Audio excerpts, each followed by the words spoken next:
So ಈಗ ಅಮಿತಾಬ್ ಬಚ್ಚನ್ ಅವ್ರ meet ನೀವೇನೋ ಬೇಗ ಕುದುರೆ ಮೇಲೆ ಹೋಗ್ಬಿಡ್ರಿ, ಮೀಟ್ ಮಾಡಿದ್ರಿ, ಬುಕ್ ಇಟ್ಟಿದ್ರು.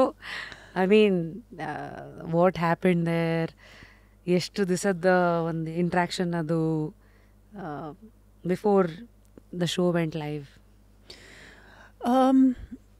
I think Madhushala was one of my first musicals ಅಂತ ಹೇಳ್ಬೋದು. We were 83 dancers in that.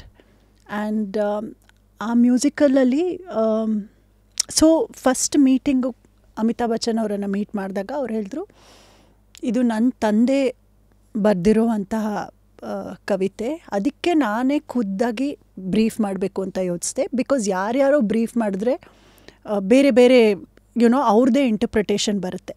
ನನಗೆ ನನ್ನ ತಂದೆ ಹೇಗೆ ಹೇಳಿದಾರೋ ಅದೇ ಥರ ನಿನಗೂ ಗೊತ್ತಾಗಬೇಕು ಅಂತ ಹೀ ಎಕ್ಸ್ಪ್ಲೇನ್ ದ ಪೋಯ್ಟ್ರಿ. ಆ ಪೋಯ್ಟ್ರಿಲಿ ಎಕ್ಸ್ಪ್ಲೇನ್ ಮಾಡಿದಾಗ ಒಂದು 5-6 ಸ್ಟ್ಯಾನ್ಸಾಸ್ ನಾನು ಅದನ್ನು ಪಿಕ್ ಮಾಡಿಕೊಂಡೆ. How you pick? ವಿಜುವಲಿ ಯಾವುದು ಇಂಟರ್ಪ್ರೆಟ್ ಮಾಡೋಕ್ಕೆ ಚೆನ್ನಾಗಿರುತ್ತೋ ಆ ಥರ ನಾನು ಡಿಸಿಷನ್ ತೊಗೊಂಡು ಐ ಪಿಕ್ ದೆಮ್. ಆ್ಯಂಡ್ ಅವರು ಖುದ್ದಾಗಿ ಅದನ್ನು ರೆಕಾರ್ಡ್ ಮಾಡಿ, so his voice was the music so ಈ ಥರ ಅಂತ ಹೇಳಿ ಕೊಟ್ಟರು. And I don't know with what confidence, but ಅವರು ಅಷ್ಟು ದೊಡ್ಡ, it was his 80th birthday celebrations, but ಆ ಸೆಲೆಬ್ರೇಷನು ಅವ್ರಿಗೆ ಈ ಮ್ಯೂಸಿಕಲ್ ಮೂಲಕ ಆಗಬೇಕಿತ್ತು. So it was a sit down ಆಡಿಟೋರಿಯಮ್ಗೆ ಹೇಗೆ ಇದು ಮಾಡ್ತಾರೆ, ಇಡೀ ರಿಲಯನ್ಸ್ ಸ್ಟುಡಿಯೋನ ಈ ಸೆಟ್ ಮಾಡಿದರು, ಮಧುಶಾಲಾ ಸೆಟ್ ಮಾಡಿಕೊಟ್ಟಿದ್ರು ನನಗೆ. ಸೊ ನಾನು ಅವ್ರಿಗೆ ಅಲ್ಲಿಂದ ಹೊರಡೋ ಮೊದಲು ಐ ಟೋಲ್ಡ್ ಹಿಮ್, ಆಗ್ತಾನೆ ನನ್ನ ತಂದೆಯವರು ತೀರ್ಕೊಂಡಿದ್ರು. ಸೊ ಐ ಟೋಲ್ಡ್ ಹಿಮ್, ಇದು ನಿಮ್ಮ ತಂದೆಗೆ ಮಾಡ್ತಿದ್ದೀರಾ, ನಾನು ಇದು ನನ್ನ ತಂದೆಗೆ ಮಾಡ್ತೀನಿ ಅಂತ. ಸೊ ಹಾಗೆ I started the work. And it was very fast Rashmi. ಏನು 20-25 ದಿನದಲ್ಲಿ ಮುಗಿಸ್ಬಿಟ್ಟಿದ್ದೆ ಇಡೀ ಮ್ಯೂಸಿಕಲ್ಲು. ಆ್ಯಂಡ್ ಎಷ್ಟು ಅವರ್ದಿದು? This is about 35 minutes musical. And Reliance ಸ್ಟುಡಿಯೋಲಿ 1 ವಾರ we worked putting the whole musical together. And ಆಗ ಅಮಿತಾಬ್ ಬಚ್ಚನ್ ಅವರು ಕೌನ್ ಬನೇಗಾ ಕರೋಡ್ಪತಿ ಮಾಡ್ತಾಯಿದ್ರು. So he was so excited. ಆ ಸೆಟ್ಟಿಗೆ ಹೋಗದೆ, ಶೂಟಿಂಗಿಗೆ ಹೋಗದೆ ಕ್ಯಾನ್ಸಲ್ ಮಾಡಿಬಿಟ್ಟು ಇಲ್ಲಿ ಬಂದುಬಿಟ್ಟು ರಿಹರ್ಸಲ್ಸಲ್ಲಿ ನೋಡ್ತಾ ಇದ್ರು. So he was very enthusiastic. And how was he as a person? ಅಂದರೆ ಯೂಶಲಿ ನಾವು ಟಿ ವಿ ಶೋನಲ್ಲಿ ನೋಡಿರ್ತೀವಿ, ಪಾತ್ರಗಳಲ್ಲಿ ನೋಡಿರ್ತೀವಿ, ಅಥವಾ ಮೀಡಿಯಾ ಮುಂದೆ ಏನೊಂದಷ್ಟು ಲಿಟಲ್ ಇಂಟ್ರಾಕ್ಷನ್ ಅದು ನೋಡಿರ್ತೀವಿ. But you have seen the real side of him, that to associated with a project which was very close to his heart. How was he? Wake up to fresh ideas. Repose. He was very, very warm. He's a gentleman. I think ತುಂಬಾ ಶಿಸ್ತಿದೆ ಲೈಫಲ್ಲಿ ಅವ್ರದ್ದು.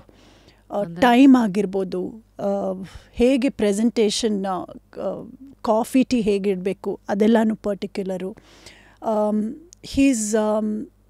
ಮತ್ತು ತುಂಬ ಒಂಥರ intuitive ಅಂತ ಹೇಳ್ಬೋದು. ಜಾಸ್ತಿ ಮಾತಾಡಲ್ಲ, but he'll look at you and he'll gaze you and so I think ಆ ಒಂದು ಎಕ್ಸ್ಪೀರಿಯನ್ಸ್ ಇದೆ. ಆ್ಯಂಡ್ ಅವ್ರಿಗೆ he wants to be involved in everything. Dance ಮಾಡ್ತಾ ಹಿ ಸೆಡ್ ನಾನು ಮಾಡಬೇಕು. So the end of Madhushala we had him on stage. And ನಾನೇನು ಹಾಕ್ಕೊಳ್ಳಿ, costume feedback ಬೇಕಿತ್ತು ಅವ್ರಿಗೆ, ನಾನು ಈ ಸ್ಟೆಪ್ ಮಾಡಿದ್ರೆ ಚೆನ್ನಾಗಿ ಕಾಣಿಸ್ತೀನ. So he is very open to opinions, feedback. So ಒಂದ್ಸಲ ಅವ್ರು ಟ್ರಸ್ಟ್ ಮಾಡಿದ್ರೆ ಇಟ್ಸ್ ನಾಟ್ ಲೈಕ್ ನಾನು ಸ್ಟಾರು ನಂಗೆ ಗೊತ್ತು ಎಲ್ಲದು ಅನ್ನೋದಲ್ಲ. ನಿಮ್ಗೇನು ಅನಿಸುತ್ತೆ, ನಾನು ಆ ಒಂದು ಫೀಡ್ಬ್ಯಾಕ್ ತುಂಬಾ ಇದೆ ಅವ್ರದ್ದು. And at the end of the musical it was a very surreal experience ಅಂತ ಹೇಳ್ಬೋದು. ನಾನು ಹೆಡ್ಸೆಟ್ ಹಾಕ್ಕೊಂಡಿದ್ದೆ, ನನ್ನ ಡಾನ್ಸರ್ಸ್ ಎಲ್ಲ ವಾರ್ಮ್ ಅಪ್ ಮಾಡ್ತಾಯಿದ್ರು. So it's a very star struck event ಅಲ್ಲ. ಸೊ ನಾನು ಡಾನ್ಸರ್ಸ್ಗೆ just to boost them I was telling them who's entering. ಇವರು ಎಂಟರ್ ಮಾಡಿದ್ರು, this star entered, that star entered, Salman Khan enter ಮಾಡಿದ್ರು. ಆಮೇಲೆ ನಾನು ತಲೈವ ಎಂಟರ್ ಮಾಡಿದ್ರು ಅಂದರೆ ಅಲ್ಲಿ I can hear the roar in the warm up room. ಎಲ್ಲ ಡಾನ್ಸರ್ಸು ಖುಷಿಯಲ್ಲಿ ಜೋಶಲ್ಲಿ ಕಿರ್ಚ್ತಾ ಇದ್ರು. ಸೊ ಆ ಶೋ ಆದಮೇಲೆ ಇಟ್ ವಾಸ್ ಅಷ್ಟು ಚಪ್ಪಾಳೆ, ಅಷ್ಟು ಇಟ್ ವಾಸ್ ರಿಸೀವ್ಡ್ ವೆಲ್, ಎಲ್ಲ ಆಯಿತು. ಬಟ್ ಅಮಿತಾಬ್ ಅವ್ರಿಗೆ ಇದು ಶಾರುಖ್ ಖಾನು ಇನ್ನೂ ಒಬ್ರಿಬ್ರಿಗೆ ತೋರಿಸ್ಬೇಕು ಅಂತ ಆಸೆ ಇತ್ತು. ಅವರು ಟ್ರಾಫಿಕಲ್ಲಿ ಸ್ಟಕ್ ಆದರೂ ಬರೋಕ್ಕೆ ಆಗಿರಲಿಲ್ಲ.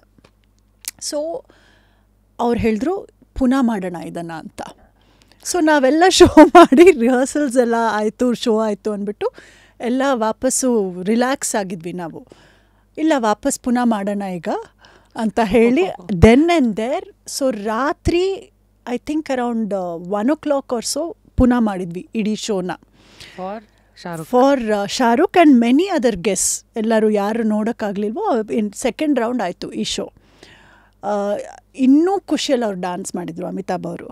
ಆ್ಯಂಡ್ ಫೈನಲಿ ನನ್ನ ಕೈ ಇಟ್ಕೊಂಡು ಹೇಳಿದ್ರು ಬಾಬೂಜಿ ಕಿ ಯಾದ್ ದಿಲಾ ದಿ ತೂನೆ ಅಂತ. So that for me has been one of the most beautiful memories.